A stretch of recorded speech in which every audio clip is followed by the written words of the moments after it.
Hello students, welcome to Educraft academy. Last class में हमने some terms related to genetics देखे थे। अब हम मेंडल्स एक्सपेरिमेंट स्टडी करेंगे, ठीक है। तो स्टार्ट करते हैं मेंडल्स एक्सपेरिमेंट। तो मेंडल ने क्या किया था? Mendel conducted hybridisation experiment on pea plant. The botanical name of pea plant is Pisum sativum for 7 years and then he gave the laws of inheritance. आज हम इन चीजों के बारे में पढ़ेंगे। What did Mendel do? Mendel conducted hybridisation experiment.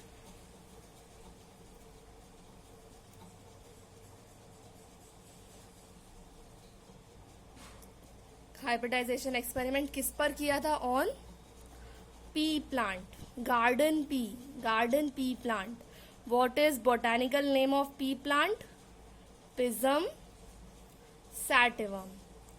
And this experiment continued for 7 years. And then he proposed laws of inheritance. We'll study about these laws in detail. He proposed laws of inheritance. ठीक है? Now ठीक है, समझ गए आप? Hybridisation experiment, कौन सा experiment किया गया था? Hybridisation pea plant, that is Pisum sativum. And this experiment continued for 7 years। ठीक है, चलो। Now why he was successful and why did he select pea plant? कोई और प्लांट क्यों नहीं लिया? Because pea plant has some advantages. Pea plant has some advantages. Now first we'll see what were the reason behind selection of pea plant. So what were the reason? The first reason was कि number of varieties were available. In pea plant, a number of varieties were available.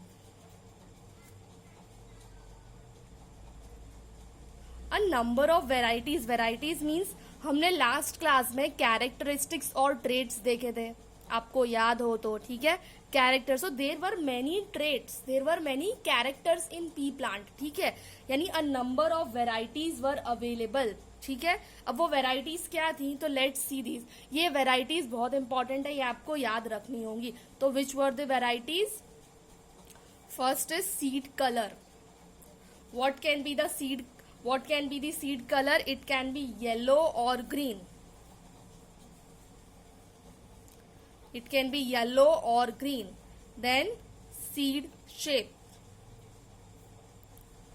round or wrinkled. देखो ये आपको याद रखने, तो आप ऐसे याद करो, 2 कैरेक्टर्स सीड से रिलेटेड थे, ठीक है। फिर उसके बाद है pod shape. It can be full or constricted. Full is also called as inflated, मतलब एकदम फूली हुई, जो फली होगी। पॉड यानी पॉड यानी फली, मटर की फली, वो एकदम फूली हुई होगी। और कंस्ट्रिक्टेड का मतलब जो फली होगी उसमें इस तरीके से कंस्ट्रिक्शंस होंगे, ठीक है। That is pod shape. After that pod colour.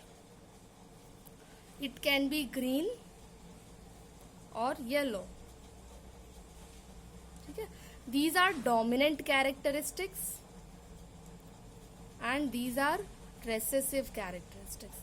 आपको याद होगा dominant, recessive.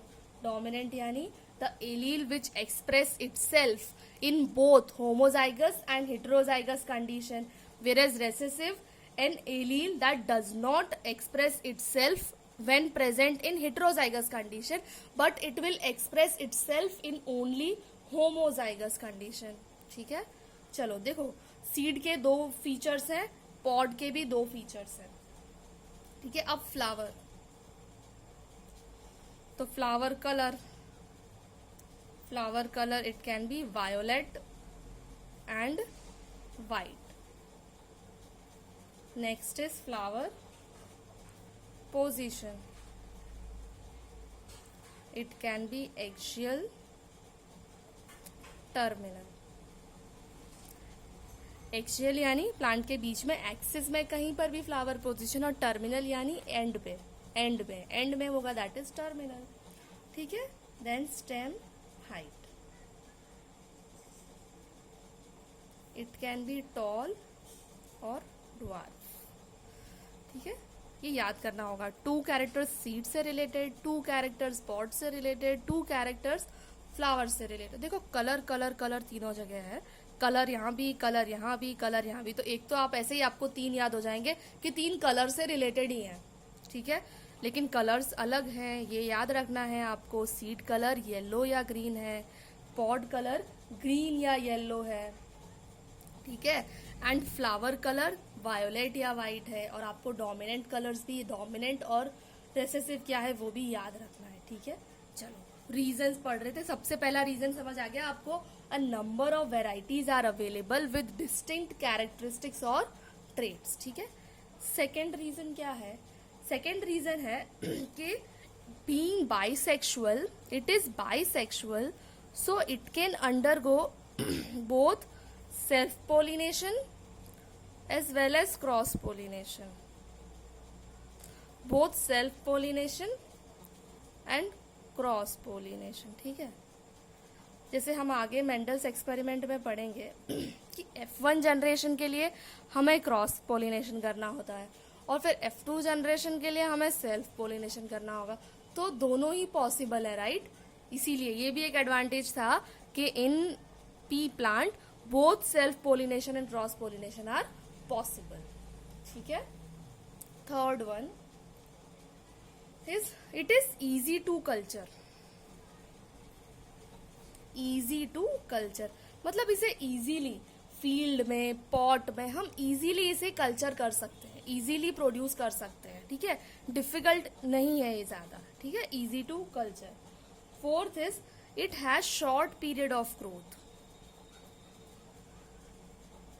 Short period of growth. इसका मतलब इसकी जो लाइफ साइकिल है वो बहुत ही छोटी है। तो इसका मतलब हम कम समय में बहुत ज्यादा जनरेशन्स की स्टडी कर पाएंगे। सोचो कोई प्लांट होता जिसका लाइफ साइकिल 2 साल 4 साल ऐसा होता, तो हम ज्यादा जनरेशन्स की स्टडी कम टाइम में नहीं कर पाते। ठीक है, तो शॉर्ट पीरियड ऑफ ग्रोथ, तो कम टाइम में ज्यादा जनरेशन्स की स्टडी इजीली हो सकती है। ठीक है, now when hybrids are crossed it results in perfect fertile progeny। मतलब इसमें जो प्रोजेनी आती है वो हमेशा फर्टाइल ही होती है, परफेक्ट फर्टाइल प्रोजेनी। फर्टाइल होगा तभी तो हम जनरेशन स्टडी कर पाएंगे। अगर कोई भी जनरेशन इनफर्टाइल होगी तो उसके आगे की जनरेशन हम स्टडी नहीं कर पाएंगे, राइट? इसीलिए it results in fertile progeny. तो पी प्लांट चूज करने के रीजंस क्या थे ये? ठीक है, ये बहुत इंपॉर्टेंट है। ठीक है, अब हम देखते हैं Mendel's experiment.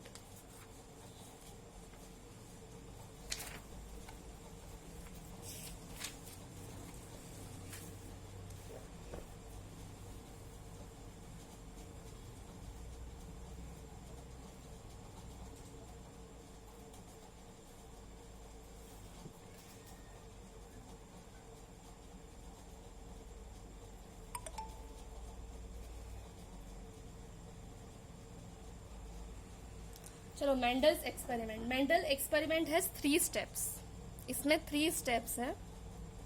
The first step is selection of true breeding और pure breeding forms. First step क्या है?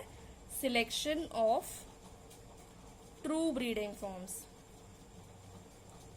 You know what is true breeding forms? हमने लास्ट क्लास में देखा था कि it produces same variety generation after generation, है ना, for a number of generation. Same, समझ आया ना आपको क्या होता है?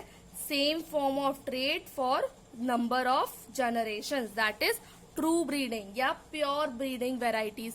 तो सबसे पहला काम क्या करना है? ट्रू ब्रीडिंग वेराइटीज लेनी है। ट्रू ब्रीडिंग वेराइटीज हमें लेनी है। ठीक है, सेकेंड स्टेप में क्या करना है? हाइब्रिडाइजेशन और क्रॉस पोलिनेशन करना है। जो हमने ट्रू ब्रीडिंग फॉर्म्स लिए they should be genetically different. Genetically different true breeding forms लिए। सेकेंड में क्या करना है? Hybridisation experiment. हाइब्रिडाइजेशन एक्सपेरिमेंट करना है और cross pollination of true breeding plant with contrasting trait.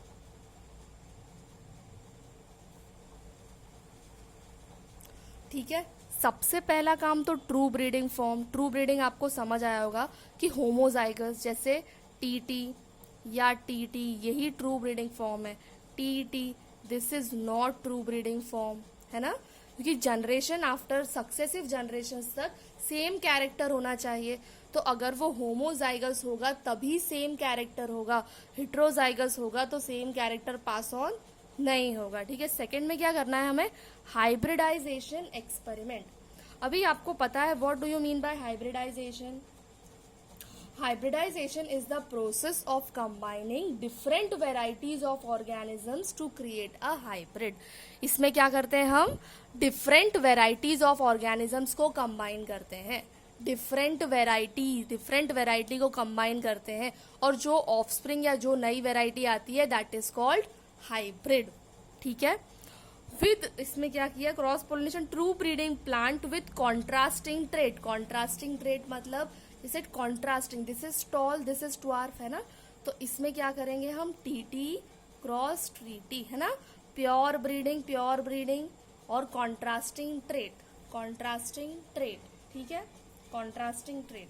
Third one what, यहाँ पर तो क्रॉस पोलिनेशन करवाया, तो थर्ड वन में क्या करवाएंगे हम, self pollination of F1 plant, है ना।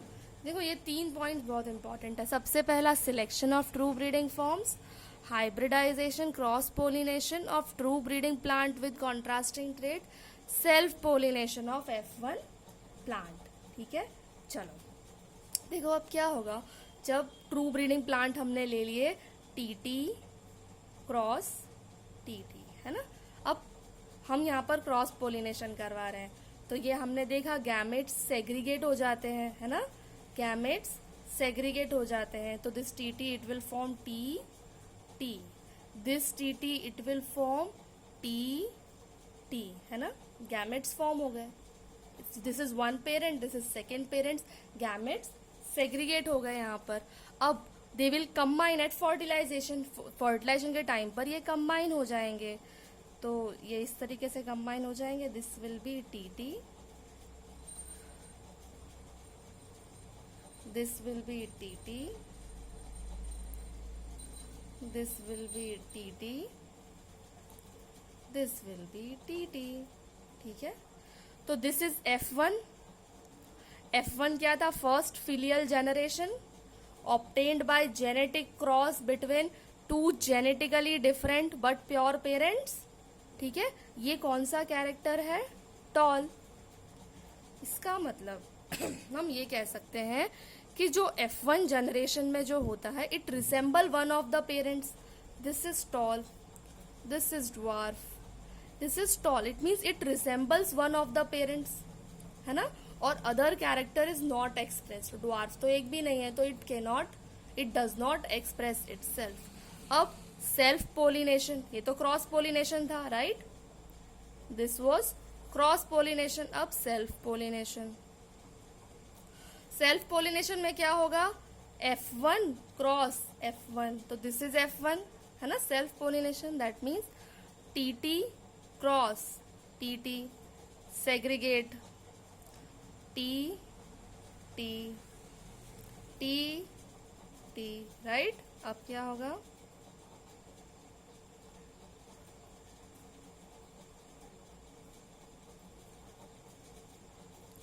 what is this TT, what is this TT, what is this TT, what is this TT, can you see here? तो ये क्या जनरेशन आ गई, this is F2 generation, second filial generation obtained by genetic cross between F1 cross F1 between F1 generation, right. This is tall, this is tall, this is tall, what is this, this is dwarf. तो आपने देखा parents तो dwarf नहीं थे, right, parent तो toll थे दोनों, but still dwarf है ना। इसका मतलब इसका फिनोटाइपिक रेशियो क्या हो जाएगा, what will be the phenotypic ratio, phenotypic ratio will be 3:1, है ना, 3 tall and 1 dwarf, 3:1। Where genotypic ratio क्या हो जाएगा, जीनोटाइपिक रेशियो यानी जेनेटिक मेकअप। तो वो जेनेटिक मेकअप क्या है, capital T is to capital T small t is to TT. This is 1. Capital T small t is 1, 2. So 2. This is 1. ठीक है, 1 is to 2 is to 1. ठीक है, यानी कि आपने देखा कि ड्वार्फ मतलब फिनोटाइपिक रेशियो 3:1 आया है। मतलब द रेसेसिव कैरेक्टर अपने आप को फर्स्ट जनरेशन में एक्सप्रेस नहीं कर पाया, बट सेकेंड जनरेशन में एक्सप्रेस किया। ठीक है, चलो अब इसके ऊपर दिस इज मोनोहाइब्रिड क्रॉस। तो मोनोहाइब्रिड क्रॉस पर से मेंडल ने लॉज दिए हैं। There are 2 laws given on monohybrid cross. They are law of dominance and law of segregation. Next class में हम ये मेंडल लॉज पढ़ेंगे कि what is law of dominance and what is law of segregation.